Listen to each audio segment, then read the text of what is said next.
Hello and welcome back to Speed Model. So, as promised last episode, what we're gonna do is we're gonna try and speed things up a little. I just realized reviewing the entire project that there is a lot of work to be done, and if we don't hurry things up a little, this series could run kinda long. So I don't want to, lose your attention if it hasn't been lost already. So yeah, we're gonna speed things up a little. Normally, the other episodes are about an hour's worth of work compressed into 4 or 5 minutes. What we're gonna do is we're gonna try and aim for at least 1.5 hours of work this time. So yeah, in terms of what we'll be doing, of course, we'll be doing the same old thing, and that is to create more meshes, and of course they're going to get smaller and smaller, but more detailed. Today, we're going to be focusing a lot of our work on that little computer section, that little sort of work area inside the living room. So yeah, hopefully you are interested to see how that turns out. I've seen it because I've already done it, and I think it looks pretty convincing. We'll see what you think. You're watching episode 5 of Speed Model.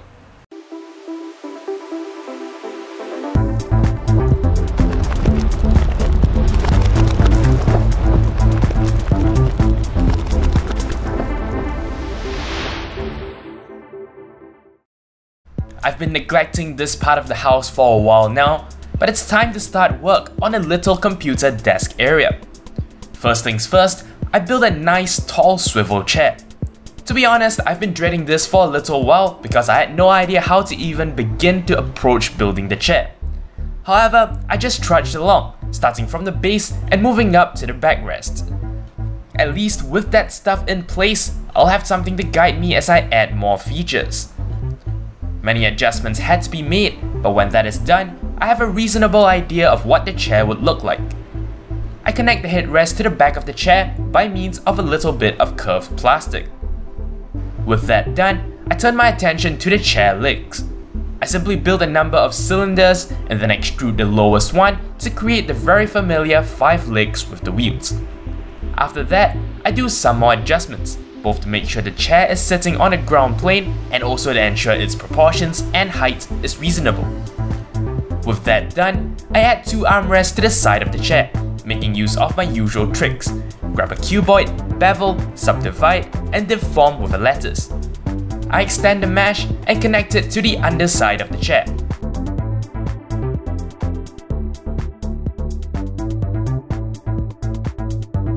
Then I begin to texture up the chair. I create a material with an anisotropic reflection, which creates a very nice lengthwise specular highlight, often seen in hair, brushed aluminum, and velvet. With that done, I turn my attention to populating the desk. I build the monitor starting from the base. By extruding several times, I've generated a pretty realistic looking flat panel monitor with base. I take some time to design the 3 materials a monitor needs, something metallic for the base, plastic for the rest of the chassis, as well as something emissive for the screen itself. I had some trouble getting the screen image to show up correctly, and I decided not to bother. It was just temporary anyway. Next is a mouse and keyboard. I extrude the little clips off the base of a cuboid for the keyboard, before turning my attention to the mouse. By using a combination of beveling and subdivision, I get a pretty convincing mouse shape. Then I extrude a hole into the top of the mouse and place a torus in it, creating a scroll wheel. Textured and placed on the desk, we now have a nice computer setup. I build a tower by beveling a cuboid and sticking it under the desk. Then I turn my attention to the kitchen. A flat panel TV in the kitchen seems appropriate. The area was to double up as a sitting room after all. The construction of the TV is very similar to the computer monitors, though with an additional bracket to hold it up to the wall. With that done, I turn my attention to the windows. I probably should have worked on those earlier, but it isn't too late. I build a frame for the window with glass on the inside by extrusion.